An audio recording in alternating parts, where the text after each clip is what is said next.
कार्पण्य दोषो उपहत स्वभावः पृच्छामि त्वां धर्म सम्मूढ़ चेताः यश्रेयः स्यात् निश्चितं ब्रूहि तन्मे शिष्य सेहम शाधि माम त्वाम प्रपन्नम। अर्जुन कह रहा है कि हे कृष्ण, अब मुझ में कार्पण्य दोष आ गया है, ये मुझे पता चल चुका है। कार्पण्य दोष में अगर प्रभुपाद के तात्पर्य में से दूसरा पैराग्राफ देखो, जिनके पास भगवद गीता है या जिन्होंने खोला हुआ है, प्रभुपाद जी लिखते हैं कि आखिर भौतिक उलझनों में कौन सा व्यक्ति पड़ता है? वह जो जीवन की समस्याओं को नहीं समझता। भौतिक उलझनों में कौन सा व्यक्ति पड़ता है? वह जो जीवन की समस्याओं को नहीं समझता। इस संसार में कौन फंस जाता है? कौन फंसता है? कौन फंसता है? जो जीवन की समस्याओं को नहीं समझता, वो फंस जाता है संसार में। बृहद अरण्यक उपनिषद में व्याकुल व्यग्र मनुष्य का वर्णन इस प्रकार हुआ है। कह रहे, यो वा एतत्क्षरम गार्गी विदित्वा अस्मान लोकात् प्रैति स कृपणः। मतलब कृपण वह है जो मानव जीवन की समस्याओं को हल नहीं करता और आत्म साक्षात्कार के विज्ञान को समझे बिना कुकर सुकर की भांति इस संसार को त्याग कर चला जाता है। मतलब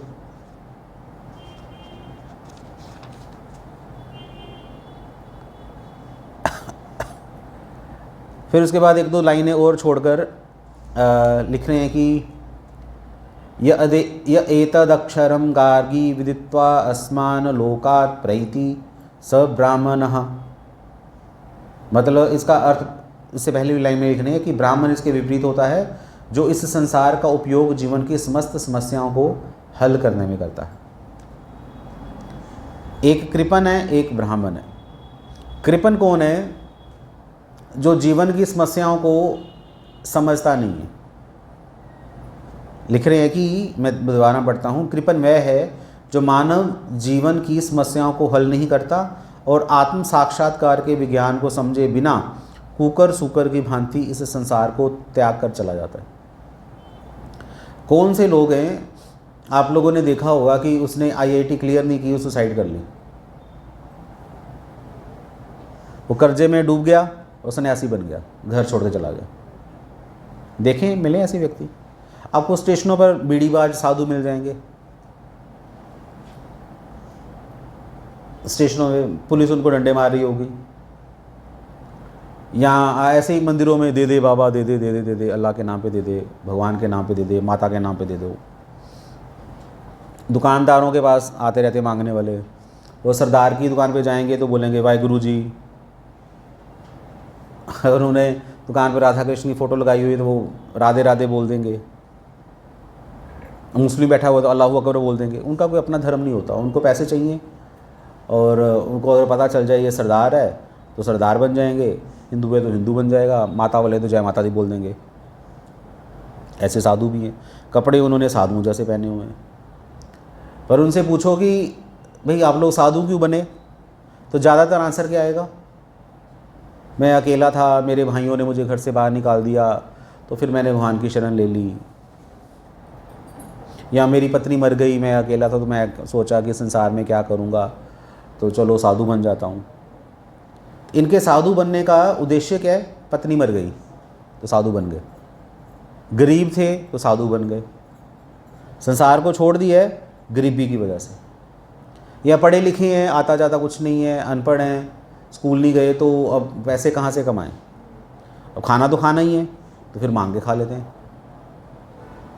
इंडिया में तो कोई भी दान दे ही देता है, इंडिया तो ऐसे ही है ना, कहीं से भी मांग लो खा लो। गुरुद्वारे चले जाओ, बैठे रहो, खाने को मिल जाएगा आपको, कोई दिक्कत नहीं है। टॉयलेट्स होते हैं, पड़े रहते हैं कई लोग गुरुद्वारों के आसपास। जगन्नाथपुरी आप चले जाओ, वहाँ खाने की कोई दिक्कत नहीं है, कहीं भी बैठ जाओ झोली फैलाकर। वृंदावन में आप वृंदावन की परिक्रमा करो, लोग परिक्रमा करते रहते हैं, तो आपको बस थोड़े से कपड़े पहने साधुओं जैसे और रास्ते में बैठ जाओ झोली फैलाकर, चादर फैलाकर, और आपने बोलना है राधे। सुबह बैठो 8-10 बजे, शाम के 3-4 बजे तक आपकी अच्छी दिहाड़ी बन जाएगी। बना सकते हो, बनाते ही हैं वहाँ पर, सोर्स ऑफ इनकम है भाई। पर वो लोग पैसे कमाने वाले लोग हैं, वो दिहाड़ीदार हैं, साधु नहीं है। तो कृष्ण भगवान या ये उपनिषद, कौन सा उपनिषद है? बृहद अरण्यक उपनिषद। उपनिषद भगवान की वाणी है। तो कृष्ण ऐसे लोगों को कृपण कहते हैं। कौन है? जिन्होंने घर तो छोड़ दिया, पर घर क्यों छोड़ना चाहिए था ये सोचकर नहीं छोड़ा, अपने किसी पर्सनल प्रॉफिट के लिए छोड़ा, अपनी कोई स्वार्थ की पूर्ति के लिए घर छोड़ा। वो लोगों से तंग आ चुका है इसलिए उसने घर छोड़ा है, भगवान के लिए घर नहीं छोड़ा। पर ब्राह्मण जब घर छोड़ता है तो वो क्यों घर छोड़ता है? भगवत प्राप्ति के लिए। आप अगर हमारा गौड़ीय समाज की हिस्ट्री पढ़ोगे तो रघुनाथ दास गोस्वामी प्रिंस थे, बहुत अमीर थे, रूप सनातन मंत्री थे राजा के, करोड़ों का उनका व्यापार था, सब कुछ छोड़ छाड़ के चले गए। ऐसे ऐसे लोगों ने घर छोड़ा है। एक बिल्कुल ही जिसके पास पैसे नहीं है, पैसे हैं ही नहीं है और वालसी है, उससे पूछा कि तुम पैसे क्यों नहीं कमाते? अरे मुझे कुछ पैसों से कुछ लेना देना नहीं है, मैं नहीं रह सकता हूँ, मैंने सब कुछ छोड़ दिया है। जिसके पास पैसे ही नहीं है उसने क्या छोड़ा है? वो छोड़ ही नहीं सकता। तो अगर कोई ये कह रहा है कि मैंने घर छोड़ दिया है तो घर उसका था ही नहीं, छोड़ा गया है। छोड़ सकते हो? नहीं छोड़ सकते। हाँ, अगर आपको ये पता चल जाए कि ये घर मेरा कभी था ही नहीं, ये भगवान का घर है, या ये संसार मेरा कभी था ही नहीं, ये भगवान का संसार है, और इस संसार को मुझे भगवान की ही सेवा में लगाना है, इस व्यक्ति को ब्राह्मण या वैष्णव या भक्त कहा जाता है। तो अर्जुन जिस शब्द का इस्तेमाल कर रहा है, अर्जुन क्या कह रहा है? कार्पण्य दोषो उपहत स्वभाव, कि मैं अपने स्वभाव की वजह से कार्पण्य नामक दोष में फंस चुका हूँ। कार्पण्य दोष को हिंदी में कृपणता भी कहा जाता है। जैसे जब हम डोनेशन मांगने जाते हैं डिवोटीज फेस्टिवल्स में, तो हमें कितनी डोनेशन मिलती है? ये मार्केट ही है ना, बाहर मार्केट है, तो मार्केट में जन्माष्टमी की पर्ची कटाने चले जाओ, कितने रुपये मिलेंगे? बाज़ार में 100 रुपया, 10 रुपये। 100 रुपया तो बहुत बड़ी बात है। 100 रुपया तो वो होगा जो आपको जानता होगा। बस आपने बोलना है जन्माष्टमी, वो 10 रुपये निकालेगा, ट्यूं आपके झोले में डाल देगा। इतना ही बोलना है। उनको पता है कि हज़ारों लोग आएंगे जन्माष्टमी वाले, मेरी तो दुकान ही खाली हो जाएगी। तो यहाँ पर ये डोनेशन बॉक्स है ना, लोग छुपा के पैसे डालते हैं, और खोल के देखो क्या है, 10 का नोट ही होगा, या मैक्सिमम कोई बहुत बड़ा दानी होगा तो 50 रुपये डाल देगा, या साल बाद जो आ रहा है जिसका जन्मदिन है वो 500 का नोट डाल देगा बस। एक बार मुझे मिला था बटाला में 1 रुपये का नोट, वो भी आधा। तो मैं सोच रहा था कि तो 50 पैसे डाल देता, अब 1 रुपये का नोट उसको मिल गया होगा कहीं से। राजपुरा में एक माता जी आई और कह रहे कि प्रभु ये कृष्ण बलराम के लिए कपड़ा है, तो आप भगवान की सेवा में यूज़ कर लेना। जैसे यहाँ पर भी श्रृंगार होता है, वैसे भाई देखिए श्रृंगार करता कौन है ये?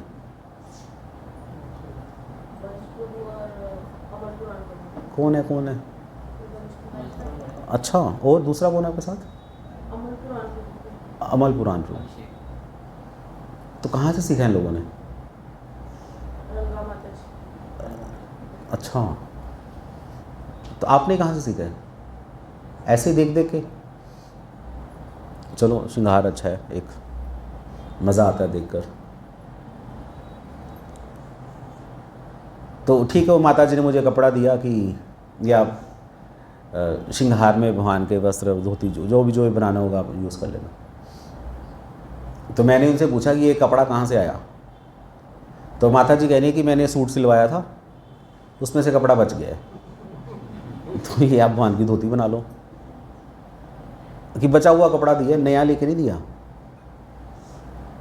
ये हम लोगों का कल्चर है। घर में जो चीज़ ख़राब हो रही है कहाँ दे दो, फेंकनी क्यों है, मंदिर में चढ़ा देते हैं। जैसे चावल को सुसरी लग गई और फेंकने तो है नहीं है, मंदिर में जाकर दे आते। उनको लगता है जैसे यहाँ पर गाय बैठी हुई है, मंदिर तो भगवान का है ना। यहाँ आपके घर में शादी है, बर्तन नहीं है, तो फिर हम सोचते हैं कि मंदिर है कोई आसपास, हम चले जाते हैं मुंह उठाकर कि चलो मंदिर वालों के पास बर्तन होंगे तो हमारी शादी तो है ही है, पैसे भी देने नहीं पड़ेंगे, दे भी देंगे, दे देंगे 200 रुपया 100 रुपया, गुड़ दे देंगे 100 ग्राम। ऐसा ही होता है मंदिरों को, तो ऐसा ही होता है। मंदिरों को लोग चूसने के लिए रखते हैं, लूटने के लिए रखते हैं। किसी का मन नहीं करता मंदिर में भगवान की सेवा करने का। हाँ, सब ये कहते हैं कि भगवान मेरी सेवा करें। अगर भगवान है वास्तव में, वो पुरानी फिल्मों का डायलॉग, तू माँ नहीं तू पत्थर है, ये बोलते ही घंटियाँ टन टन टन टन, ये डायलॉग हम लोगों का है। एक बार ऐसे ही मैंने एक बताया था कि हम आरती गाते ना कि ओम जय जगदीश हरे, तेरा तुझको अर्पण क्या लागे मेरा, है ना। ये डायलॉग है उस आरती का, मेन लास्ट में आता है ये। तो मान लो आपके सामने जगदीश आ गए, तो जगदीश आपको कह रहे हैं कि ठीक है, मैंने तुम्हें दिया है ये कोठी, ये बंगला, ये गाड़ी, नौकर चाकर, तो अपनी कोठी को ताला लगाओ, चाबी मुझे दो, गाड़ी की चाबी मुझे दो, जितनी भी चाबियाँ तुमने संभाल कर रखी सारी मुझे दे दो और फूटो यहाँ से। सब कुछ मैंने दिया है, तो मैंने दिया है तो सारा मेरे को अर्पण हो गया। और बाय द वे ये जो कपड़े आपने पहने ये भी मेरे हैं, इनको भी उतारो, निकलो यहाँ से। तो क्या बोलोगे जगदीश को? अभी तो बोला आपने तेरा तुझको अर्पण, तो भगवान ने जो दिया था वो छीन लिया। बाई चांस भगवान ने आपसे छीन लिया तो क्या बोलोगे भगवान को? अभी भी बोलोगे जय जगदीश हरे? बोलोगे? अब नहीं बोलोगे, अब तो आरती बदल गई। बोलोगे भगवान आप गंदे हो, भगवान आप दुष्ट हो, भगवान आप तो रावण के भाई निकले। ऐसे थोड़ा होता है। मेरी तो समाज में नाक कट गई, पूरे 10 साल से डेली तुम्हारे मंदिर आ रहा हूँ, रोज़ तुम्हारे बर्तन धोता था, भक्तों को यही करता था। वो पूरी एक दलीलें देना शुरू कर देगा। और आपने मेरे साथ देखो क्या किया, मेरी यहाँ तक नौकरी नहीं लगी, मैंने बस एक मांगा था कि मेरी माँ को ज़िंदा कर दो, पर नहीं, आपने मेरी माँ को छीन लिया। ये थोड़ा इमोशनली स्टोरी शुरू हो जाएगी वहाँ पर। तो इसलिए उस आरती का कोई फ़ायदा ही नहीं है। आप जो बोल रहे हो तेरा तुझको अर्पण, उसका कोई मतलब ही नहीं बनता। उल्टा है, मेरा मुझको अर्पण क्या लागे तेरा। हमारी आरती ऐसी है। तो ये जो सारी एग्जाम्पल्स मैं ले रहा हूँ, ये किन लोगों की है? कृपण लोगों की। मंदिर आ रहे हैं, नहा धोकर आ रहे हैं, पर मंदिर आने का उद्देश्य क्या है? कि भगवान अब मैं आपके मंदिर आ चुका हूँ, तो अब तैयार हो जाओ मेरी सेवा करने के लिए। ये मेरी लिस्ट है, पढ़ लीजिए, इसमें 10 चीज़ें हैं आज के लिए, इनको पूरा करो तब मैं आपको मानूंगा। अगर नहीं पूरा करोगे तो नहीं, मैं जा रहा हूँ वहाँ पर। एक नया बाबा आया है, कोई नया जादूगर आया है, मैं उसके पास जा रहा हूँ, आपके पास नहीं आऊँगा। जैसे इंडिया में तो सोमवार शिव जी, मंगलवार हनुमान, बुधवार ये, गुरुवार को पीर के पास चले जाओगे, शुक्रवार को संतोषी माता, शनिवार को शनिदेव, रविवार को छुट्टी। तो हमने तो पूरा फिक्स बना हुआ है। कोई तो मानेगा, शिव जी नहीं तो हनुमान मान लेंगे। हनुमान तो बड़े अच्छे हैं, शिव जी तो बहुत अच्छे हैं। अगर शिव जी नहीं मानेंगे तो शिव जी की पत्नी को शिकायत करूँगा। माता का 9 दिन का कोर्स होता है, साल में 2 बार आता है, कोर्स कर लेंगे, माता खुश हो जाएगी। हमारे पास तो ऑप्शन ही बहुत है, हम क्यों राधा कृष्ण के पास जाएं? ये नहीं तो वो नहीं तो वो नहीं तो वो, नहीं तो हम नास्तिक बन जाएंगे, बोलें कोई भगवान नहीं है, सब बकवास है। ये कौन लोग हैं? कृपण लोग, जिनको भगवान से कुछ लेना देना नहीं है, जिनको सिर्फ अपनी इच्छा पूर्ति से लेना देना। अब अर्जुन को समझ आ रही है, कि मैं जो अभी फर्स्ट चैप्टर में कृष्ण को इतना कुछ मैंने बोला कि मैं युद्ध नहीं करूँगा, ये सारे मेरे रिश्तेदार हैं, गुरु की हत्या नहीं करूँगा, मैं जंगल चला जाऊँगा, वहाँ तपस्या करूँगा, आराम से रहूँगा, भजन करूँगा, भोजन खाऊँगा, पर ये सारा कुछ क्या है? मेरी कृपणता है, क्योंकि मैं आपकी बात नहीं मानना चाहता, इसलिए मैं ऐसा सोच रहा था, मेरे विचार ऐसे हो चुके थे। अब मुझे समझ आ रहा है कार्पण्य दोष उपहत स्वभाव, कि जीव का स्वभाव क्या है। वैसे हमने कितनी बार सुना है, जीवेरे स्वरूप होए कृष्णेर नित्य दास। जीव कृष्ण का दास है और उसका स्वभाव क्या है? भगवान की सेवा करना। जैसे बर्फ़ पानी से बनती है ना, पानी बह जाता है, बर्फ़ नहीं बहती। पर अगर आप बर्फ़ को थोड़े टाइम के लिए फ्रिज से बाहर रखोगे तो वो भी पानी बनकर बहना शुरू कर देगी। अभी नहीं बह रही क्योंकि उसको वैसा माहौल नहीं मिला। थोड़ा सा उसको गर्मी में रखो, बर्फ़ दोबारा से अपने रूप में जाकर बहना शुरू कर देगी। ऐसे हम लोग आज तो भोगी बन चुके हैं, हम भगवान से द्वेष करते हैं, हम भगवान की सेवा नहीं करना चाहते। पर अगर हम लोगों को भी साधु संग में रखा जाए बर्फ़ की तरह, तो हम भी धीरे धीरे क्या करेंगे? अपने स्वभाव में आ जाएंगे। ये छोटा बच्चा होता है ना, बहुत शरीफ, कई बच्चे बहुत शरीफ होते हैं शक्ल से, तो ऐसे छोटे बच्चे को दूसरे शरीफ बच्चों के बीच में रख दो तो क्या होगा? क्या होगा बता सकते हो? वो देखो बच्चे कितने शरीफ हैं, भोले भाले, गोलू मोलू टाइप से।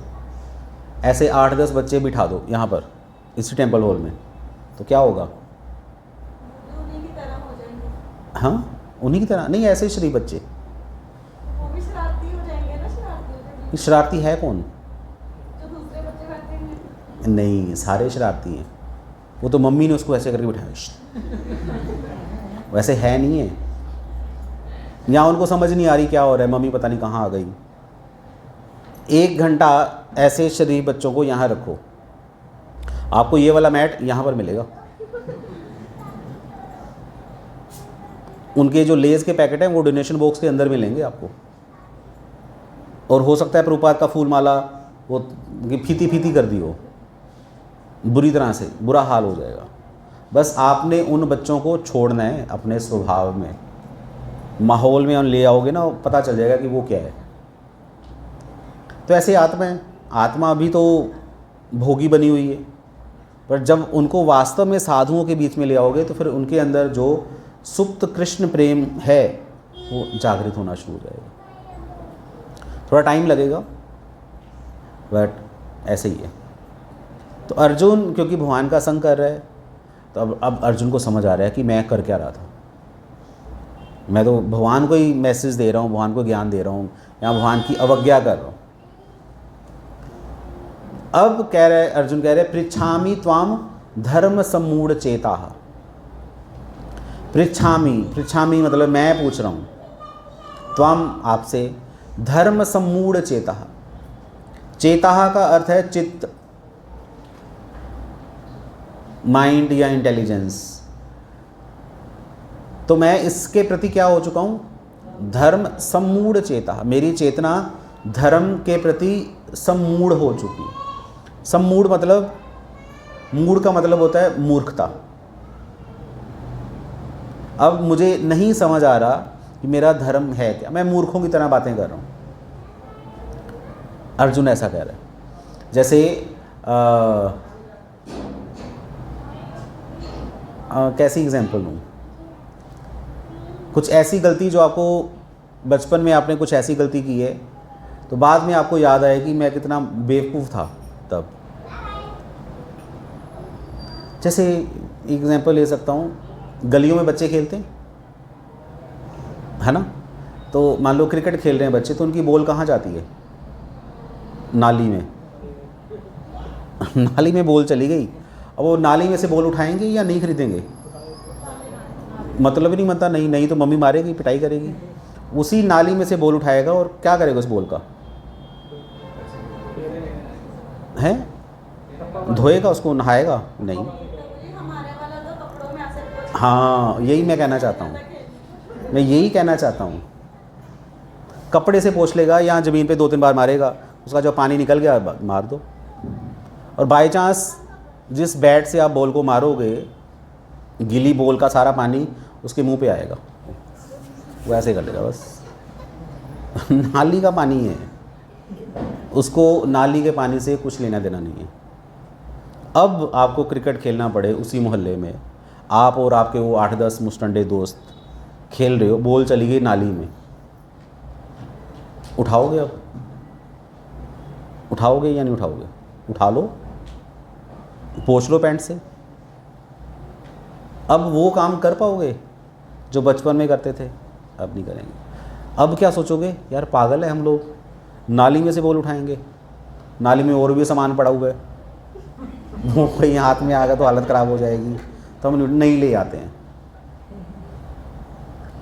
आपको बचपन में उस मूर्खता का अब आभास हो रहा है कि बचपन में कितने बेवकूफ़ थे, क्या करते रहते थे, मम्मी चिल्लाती रहती थी, हम खेलते ही रहते थे सारा दिन। या पतंगबाजी का जिनको शौक़ होता है, मूर्खों की तरह, बचपन में सब बच्चे ऐसे होते हैं, शौक़ होता है बस धूप में सारा दिन सारी रात लगे पड़े हैं, मम्मी चिल्ला रही है,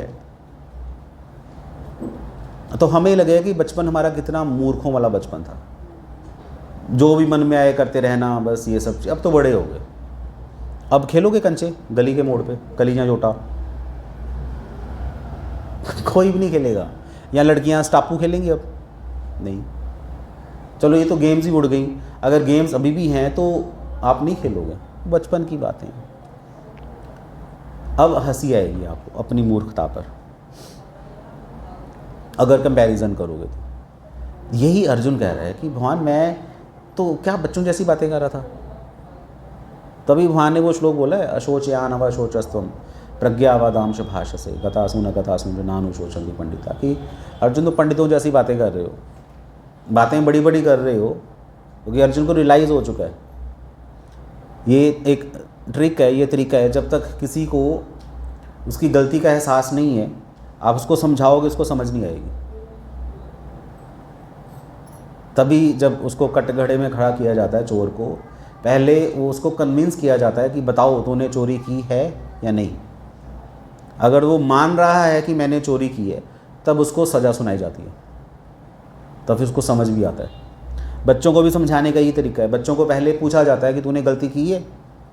अगर तो वो बच्चा मान रहा है कि मैंने गलती की है, उसको दिखाई दे रही है अपनी गलती, तब उसको सज़ा दोगे तो फिर गलती को स्वीकार भी करेगा और सज़ा को भी स्वीकार करेगा, नहीं तो लड़ाई शुरू हो जाएगी। क्योंकि अर्जुन इस श्लोक में, श्लोक संख्या 7 में, अपना जो दोष है उसको स्वीकार कर चुका है। अर्जुन का दोष क्या है कि वो अपने आइडियाज़ को भगवान के आइडिया से सुपीरियर मान रहा, श्रेष्ठ समझ रहा था। अर्जुन को अब तक लग रहा था कि मैं जो सोच रहा हूँ वो सही है, भगवान जो सोच रहे हैं भगवान बिल्कुल इम्प्रैक्टिकल सोच रहे हैं। हमारे साथ भी ऐसा है, हम जब मंदिर में आते हैं हम भगवान से क्या प्रार्थना करते हैं, भगवान आपको क्या पता, आप तो वहाँ पर बैठे हो। या शिव जी को लोग कहते हैं कि शिव जी तो खुद कैलाश में बैठे हैं, हमारे घर पे क्या चल रहा है शिव जी को क्या पता। जैसे वो नहीं है, वो क्या है उसका गाना एक, कभी फुर्सत हो तो जगदम्बे निर्धन के घर भी आ जाना, सुने? फेमस भेंट है सब, इसके बिना जगराते नहीं होता। तो एक्चुअली क्या कहना चाहते हो आप कि अम्बे के पास टाइम नहीं है क्या निर्धनों के घर पे आने के लिए? ऐसा है? जो रूखा सूखा दिया हमें उसका भोग लगा जाना कि माता आप तो क्या खाते, माता को क्या चढ़ता है, छुआरे बादाम लटरम शटरम हजारों ड्राई फ्रूट खाती है माता, और हम क्या खा रहे हैं, सूखी रोटी। या माता को कह रहे हो या क्या हो रहा है, क्या कहना चाहते हो आप? ये कृपणता ही है, ये दोष है हम लोगों में। हमें तो वहाँ से बात भी नहीं करनी आती, रूखा सूखा दिया हमें। माता चाहती है कि आप रूखा सूखा खाओ, नहीं, तुम्हारे कर्मों का फल है भाई। तो हमारा भी हाल है, हमारा स्वभाव ही ऐसा ही है। अर्जुन को अपना दोष दिखाई दे रहा है, कृपणता वाला दोष। क्या है कृपणता का दोष? मैंने बताया अभी। जब हम अपने आइडियाज़ को, अपने विचारों को भगवान के विचारों से श्रेष्ठ समझते हैं, तो ऐसे व्यक्ति को कृपण कहा जाता है। भगवान जो सोच रहे हैं, भगवान की जो प्लानिंग है वो फार सुपीरियर है हम लोगों की प्लानिंग से। छोटा बच्चा क्या प्लानिंग करेगा, उसकी मम्मी क्या प्लानिंग करेगी, दोनों की प्लानिंग में ज़मीन आसमान का अंतर है। मम्मी जो सोच रही है बच्चा वो सोच ही नहीं पाएगा। या जो हमारे जो ड्रामे आते हैं रात को 8 साढ़े 8 बजे, उसमें जो बहू सोच रही है वो सास सोच ही नहीं सकती। यहाँ जो अगर सास गंदी है, वो जो सोच रही है वो बहू सोच ही नहीं सकती। शातिर बहू और शातिर सास, ये हम लोग हैं। हम लोग तो भगवान को ही चूना लगाने की कोशिश करते हैं। भगवान कह रहे हैं कि मैं तो छलियों में जो छल है वो तो मैं हूँ। छलियाताम छल अस्मि। अब भगवान से क्या छुपाओ, वो तो आपके अंदर ही बैठे हुए हैं। सो अर्जुन अब कह रहा है कि धर्म सम्मूढ़चेता, मैं धर्म के प्रति सम्मूढ़ हो चुका हूँ। मुझे धर्म क्या है, अधर्म क्या है, सारा मुझे समझ आ रहा है। पर मेरी जो इंक्लिनेशन है, मेरा जो झुकाव है, कहाँ जा रहा है, अधर्म की तरफ। धर्म सम्मूढ़चेता। यह श्रेय स्यान निश्चितम ब्रूहितन में शिष्य से हम शाधि माम त्वाम प्रपन्नम, कि अब मेरे लिए जो श्रेय है, यह श्रेय स्यान निश्चितम, सर्टेनली, डेफिनेटली आप मुझे वो बताइए जो मेरे लिए श्रेयस्कर है, क्योंकि अब मैं क्या हूँ, आपका शिष्य बन चुका हूँ। शिष्यस्ते हम, अब मैं आपका शिष्य बन चुका हूँ। शाधि माम त्वाम प्रपन्नम। शाधि, शाधि का अर्थ प्रभुपाद जी लिखते हैं उपदेश दीजिए। अगर आप शाधि, शाधि जो शब्द है ना, इसको क्या कहते हैं कि समझना चाहते हो इसकी जो डेप्थ को, बर्तन साफ़ करने के लिए क्या करना पड़ता है। और आपकी दाल जल गई है, कुकर में दाल जल गई है ना, आपका बर्तन ख़राब हो गया, अब उसको क्लीनिंग करना है तो कैसे करोगे, हाथ से होगा, हाथ से होगा, हाथ से नहीं होगा। क्या क्या डालना पड़ेगा उसमें, स्टील वूल, उसको डाल के फिर क्या करना पड़ेगा,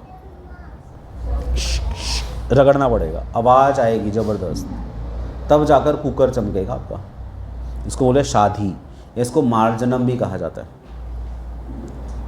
अब एक्चुअली अर्जुन भगवान से कह रहा है कि भगवान अब मैं आपसे पिटने के लिए तैयार हूँ। अब जैसा मुझे डांटोगे मैं वैसा करने के लिए तैयार हूँ। शाधी माम, मेरे मन में जो कुविचार आ चुके हैं आप उन कुविचारों को साफ कर दीजिए। जैसे भिद्यते हृदय ग्रंथि छिद्यते सर्व संशया, अगर आपको ये श्लोक पता है तो भिद्यते हृदय ग्रंथि, हमारे जो हृदय ग्रंथि है उसका भगवान भेदन कर दीजिए। पतंग उड़ाते समय डोर उलझ जाती है, कभी उलझती है ना, तो कौन खोलता है उसको? लड़कियां तो चलो पतंग नहीं उड़ाती होंगी, उड़ाती हैं, लड़कों को शौक है पतंग उड़ाने का। तो जब वो डोर उलझ गई तो क्या करते हो, खोलते हो? टाइम ही नहीं है खोलने का, पेचा लगा हुआ है भाई, तो काटोगे उसको दांत से और गांठ लगा दोगे, बस हो गया। खोलने की जरूरत नहीं है। और शाम को खोलोगे, रात को जब याद आएगा, ओ यार गुंजल पड़े हुए ऊपर, उठा लो तो खोलो, तो कोई नहीं खोलता। तो हमारे अंदर क्या है, हृदय ग्रंथियां बन चुकी हैं। अच्छा मुझे ये बताओ, भुआ, मतलब भुआ, भुआ क्या होती है? भुआ, भुआ क्या होती है?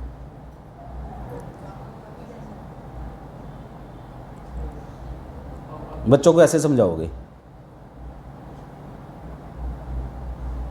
क्या होती है भुआ? क्योंकि चीज़ ही नहीं है कोई। आपके घर पे एक लेडी आएगी तो मम्मी बोलेगी ये तेरी पुआ है। बच्चे को कुछ पता नहीं पुआ क्या होती है, तो बच्चा के बोले पुआ नमस्ते, बस। वो बच्चा जब बड़ा होगा तब उसको पता चलेगा कि जैसे ये मेरी बहन है, वैसे ये वाली स्त्री मेरे पापा की बहन है। तो एक रिलेशन, एक शब्द को समझने के लिए आपको कितने शब्दों को समझना पड़ेगा?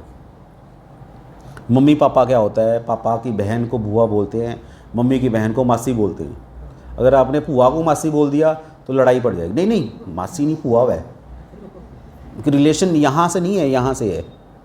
इतनी सारी कन्फ्यूज़न है, इतनी सारी चीज़ें हैं समझने के लिए। तो इसको शादी बोला जाता है, मार्जनम किया जाता है, इतनी सारी कन्फ्यूज़न को दूर किया जाता है, तब जाके चीज़ें समझ आती हैं, ऐसे समझ नहीं आती। और थोड़ा टाइम भी लगता है, बचपन में तो कुछ समझ नहीं आता। इसलिए अर्जुन कह रहा है कि भगवान अब मैं सुनने के लिए तैयार हूँ। पहले तो मैं सुन ही नहीं रहा था, अब पढ़ लो पहला चैप्टर। अर्जुन बोलता ही जा रहा है, बोलता रुक ही नहीं रहा, ये है वो है ऐसे है वैसे है, T T T T T T T T T. अब अर्जुन को होश आया है कि भगवान ये क्या हो रहा है, मैं तो बोलते जा रहा हूँ। तो अब आप क्या करो, शाधी माम त्वाम प्रपन्ना, अब मैं आपकी शरण में आ चुका हूँ, मुझे शाधी कीजिए, मुझे फुली अपने कंट्रोल में ले लीजिए, जैसा आप कहोगे अब मैं वैसा करने के लिए तैयार हूँ। क्योंकि मुझे पता है कि आप हमेशा मेरे श्रेय के बारे में ही कहेंगे, या श्रेयस्यान निश्चितम, निश्चित रूप से अब आप वो कहिए जिस पे मेरा श्रेय है। अब ये शब्द भी इम्पोर्टेंट है, श्रेय, एक श्रेय होता है, एक प्रेयस होता है। बच्चों में ज़्यादातर गर्मियों में बच्चे क्या मांगते हैं मम्मी पापा से? हाँ, आइसक्रीम मांगते हैं। मम्मी को पता है कि आइसक्रीम अच्छी चीज़ नहीं है, बच्चे मांगे कि मम्मी मुझे कुल्फ़ी चाहिए, आइसक्रीम चाहिए। अगर मम्मी भी बच्चों की तरह या बच्चों की ज़िद में आकर उसको रोज़ आइसक्रीम खिलाना शुरू करे तो क्या होगा, उस बच्चे के सारे दांत गायब हो जाएंगे और दोबारा कभी नहीं आएंगे।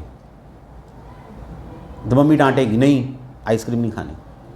बुरा नहीं है, आइसक्रीम खा सकते हो, पर कभी कभी महीने में 1-2 बार खा लो, क्योंकि आइसक्रीम खाने से बच्चों का नुकसान होता है, ये मम्मी को पता है। क्योंकि आइसक्रीम बच्चों के लिए श्रेयस्कर नहीं है। अगर बच्चे आपसे मांगेंगे कि मुझे लिम्का पीनी है, तो मम्मी क्या उसको बना के देगी? अच्छी मम्मी उसको क्या बना के देगी? नींबू पानी। लिम्का और नींबू पानी का कोई मेल नहीं है, पर मम्मी क्या बोलेगी, ये भी लिम्का ही है ना। या शरबत बना के दे देगी आपको, जूस बना के दे देगी। बर्गर के नाम पर क्या मिलेगा? आलू का पराठा मिल जाएगा, या मक्खन ब्रेड मिल जाएगा। मैगी के नाम पे चावल मिल जाएंगे। मम्मी के पास जुगाड़ होते हैं बहुत सारे, क्योंकि मम्मी को पता है श्रेयस कर क्या है। बच्चे प्रेयस के बारे में, जो चीज़ें प्रिय लगती हैं उनके पीछे पड़े रहते हैं। जैसे हम भी जब भगवान के सामने जाते हैं, हम श्रेय के बारे में नहीं सोचते, हम प्रिय के बारे में सोचते हैं। प्रेयस, जो चीज़ हमें प्रिय लगती है। पर कृष्ण कैसे चलते हैं? कृष्ण प्रेयस से नहीं चलते, कृष्ण श्रेयस से चलते हैं। जो चीज़ हम भगवान से कुछ मांगेंगे, भगवान इमीडिएटली हमारी वो इच्छा पूरी नहीं करेंगे, क्योंकि हो सकता है कि ये इच्छा पूरी करके इसका अहित हो जाए। भगवान हमारा हित करना चाहते हैं, तो इसलिए कृष्ण हमारे श्रेयस के बारे में सोचते हैं कि इन जीवों का कल्याण कैसे हो। तभी अर्जुन ये पूछ रहा है कि भगवान अब आप मुझे बताइए कि मेरा कल्याण किस में है। मेरे बारे में आप सोचना चाहते हो तो मेरे कल्याण के बारे में सोचकर मुझे उपदेश दीजिए। यश्रेयस्या निश्चितम ब्रूहितम में शिष्यस्ते हम, क्योंकि अब मैं आपका शिष्य बनने के लिए मैं रेडी हूँ। जब तक आप अगर किसी को ज्ञान दोगे, वो आपका शिष्य ही नहीं है, तो ज्ञान दे पाओगे? दे ही नहीं सकते, संभव ही नहीं है। अपने बच्चों को तो पीट सकते हो आप, पड़ोसियों के बच्चे को पीट सकते हो? पड़ोसियों के बच्चे को वो बेलन लेके आ जाएगी, हाँ जी हाँ मेरे बच्चे की पिटाई की तो की कैसे? बच्चे तो बच्चे ही हैं, पीट दो। नहीं पीट सकते, सिर्फ अपने बच्चों को पीट सकते हो। तो इसलिए सिर्फ अपने शिष्य को कह सकते हो, दूसरों के शिष्यों को कह ही नहीं सकते। क्लासरूम में ऐसा ही होता है, जब कोई नई टीचर आती है तो यही पूछती है कि ये किस मैम की क्लास है या किस टीचर की क्लास है। अगर वो डांटना शुरू कर दे तो सारे बच्चे मुंह फुला के बैठ जाएंगे, आई बड्डी यही बोलेंगे बच्चे। बच्चे सुनेंगे नहीं उसकी बात। इतना इम्पैक्ट नहीं आता दूसरे गुरुओं का, अपने गुरु का इम्पैक्ट आता है। इसलिए अर्जुन भगवान का शिष्य बनना चाहता है कि भगवान मैं अब आपका शिष्य हूँ। पहले मैं किसका शिष्य था? अपने मन का शिष्य था। पहले मैं अपनी इंद्रियों का गुलाम था। पहले जो मेरा मन कर रहा था मैं वैसा करने के लिए तैयार था। अब मैंने अपने मन को साइड पे कर दिया। अब मैं आपका शिष्य हूँ। आप मुझे बताइए मेरे लिए क्या श्रेयस्कर है। ये इस श्लोक में ऐसा कहा जा रहा है। इसके बाद फिर भगवत गीता धीरे धीरे करके शुरू हो गई। तो मैंने ये श्लोक इसलिए चुना है कि अब आपको क्या करना पड़ेगा। अगर आप रियली में भगवत गीता के स्टूडेंट बनना चाहते हो, रियली में भगवत गीता समझना चाहते हो, तो क्या करना पड़ेगा? कौन बताएगा?